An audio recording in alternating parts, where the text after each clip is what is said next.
Selamat pagi. Assalamualaikum warahmatullahi wabarakatuh. Halo adik-adik hebat semua. Apa kabarnya hari ini? Semoga adik-adik hebat semua dalam keadaan sehat walafiat dan tetap semangat belajar dari rumahnya ya. Kali ini kita akan belajar bahasa Indonesia. Hari ini kita masuk tema 1, subtema 3, judulnya Indahnya Kebersamaan. Materi yang akan kita pelajari yaitu tentang gagasan pokok dan gagasan pendukung.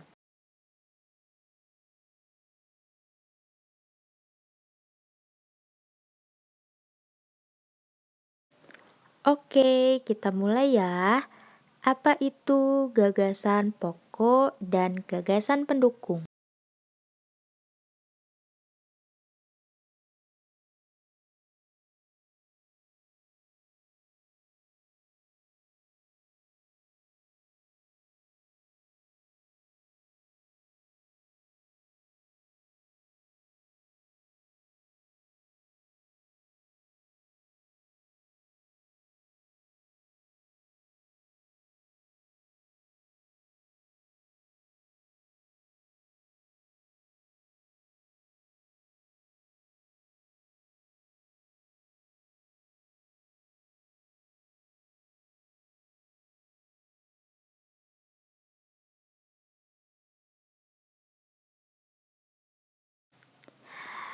Tapi sebelum Kak Leni jelaskan apa itu gagasan pokok dan gagasan pendukung, adik-adik semua perlu mengetahui terlebih dahulu apa itu paragraf.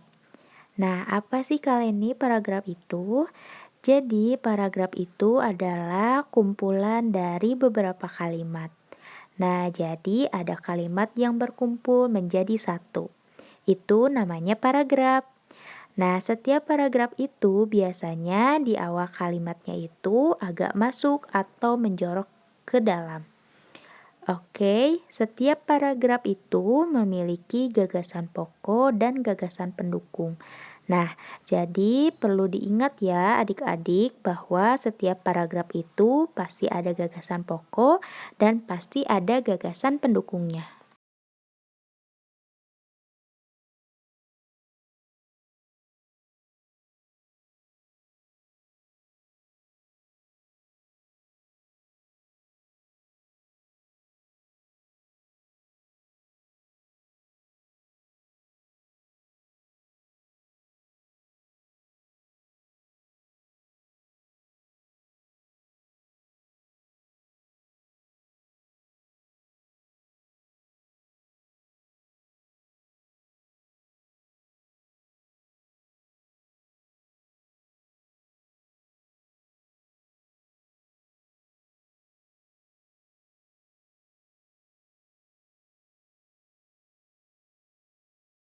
Nah, tadi sudah disinggung ya bahwa setiap paragraf pasti memiliki gagasan pokok dan gagasan pendukung. Lalu, apa itu gagasan pokok dan gagasan pendukung?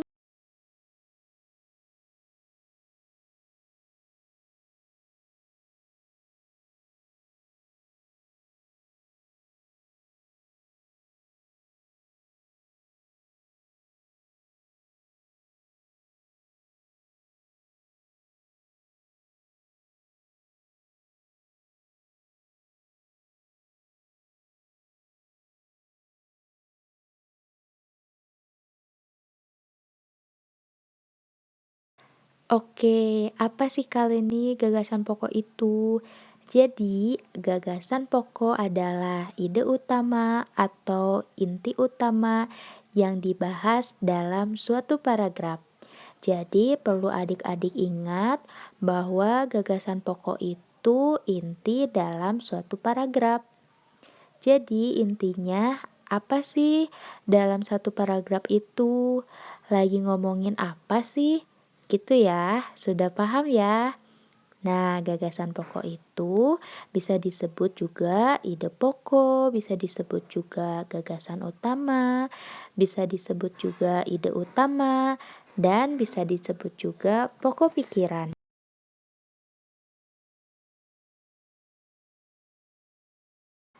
Jadi, gimana sih Kak cara menentukan gagasan pokok? Nah, gagasan pokok itu dapat ditemukan dengan cara melihat kalimat utama. Nah, kalimat utama ini bisa terletak di awal paragraf, bisa juga di akhir paragraf, bisa juga campuran antara awal dan akhir paragraf. Tetapi perlu adik-adik ingat bahwa biasanya kalimat utama itu pasti sering berada di awal paragraf. Kalau misalnya pun ada di akhir, cirinya itu ada kata jadi, ada kata oleh sebab itu. Pokoknya ada kata-kata yang menyebutkan kesimpulan.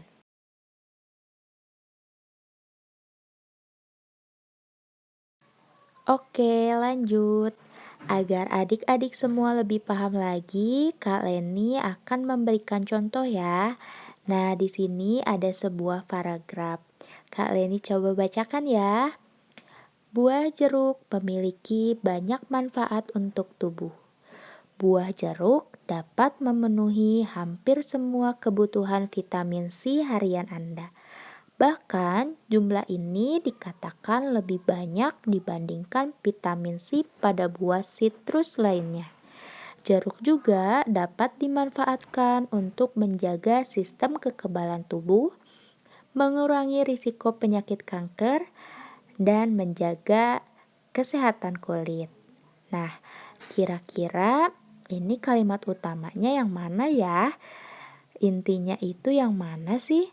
Ini paragraf lagi ngomongin apa? Berikut kalimat utamanya ada di awal paragraf atau awal kalimat. Nah, jadi kalimat utamanya itu apa sih?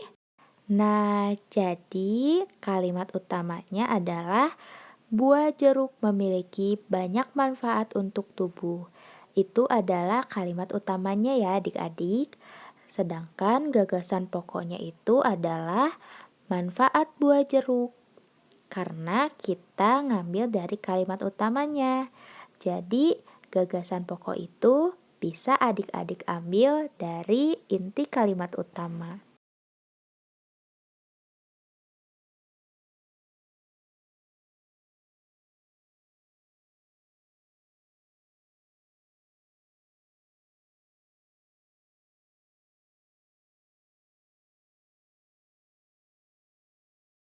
Selanjutnya, jika adik-adik sudah paham apa itu gagasan pokok, kita lanjut ke gagasan pendukung.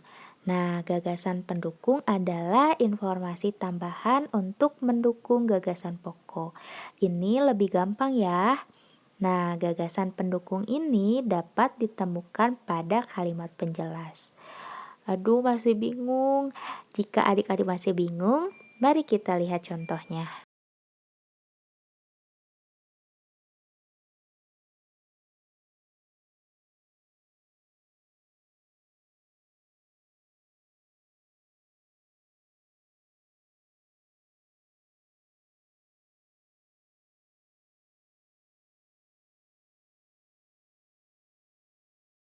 Nah, kira-kira yang mana ya kalimat penjelasnya?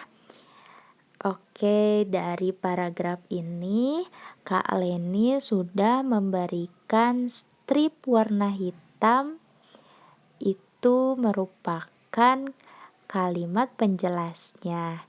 Nanti Kak Leni akan bahas lebih jelasnya lagi ya.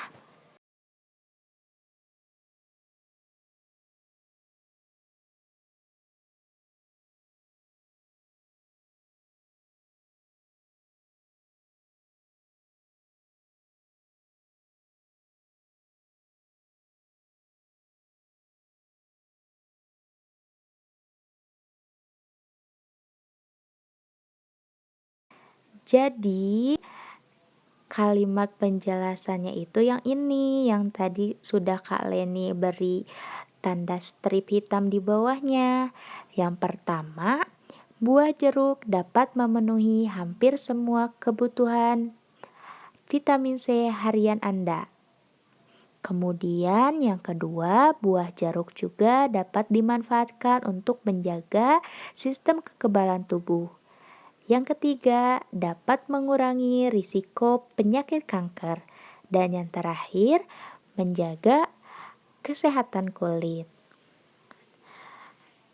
Nah, itu merupakan kalimat penjelas.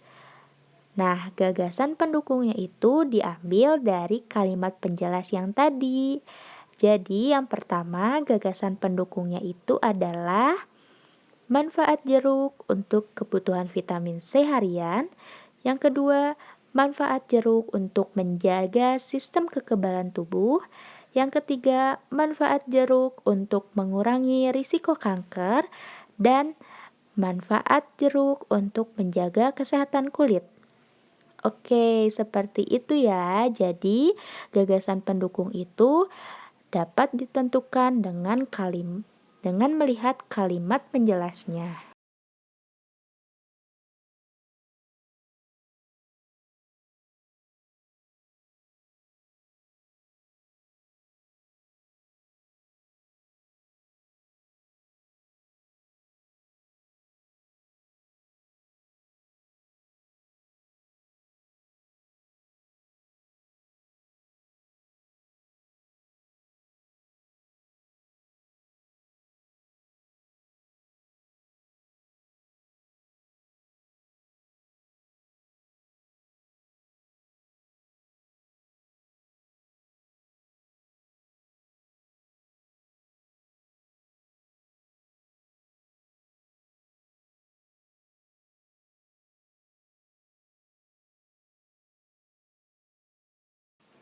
Jadi, kesimpulan dari pelajaran hari ini, gagasan pokok itu adalah inti dari paragraf. Gagasan pokok dapat ditemukan dengan mencari kalimat utama, dan kalimat utama dapat ditemukan di awal, di akhir, atau awal dan akhir. Tapi lebih sering ditemukan di awal. Kalau misalnya di akhir, itu cirinya seperti ada kalimat jadi, ada kalimat dengan demikian, dan ada kalimat oleh sebab itu.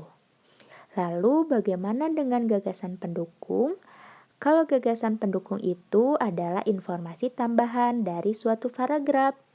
Nah, gagasan pendukung itu bisa ditemukan dengan cara melihat dulu kalimat penjelasannya. Jadi, kalau sudah ketemu kalimat penjelasannya, baru dibuat gagasan pendukungnya.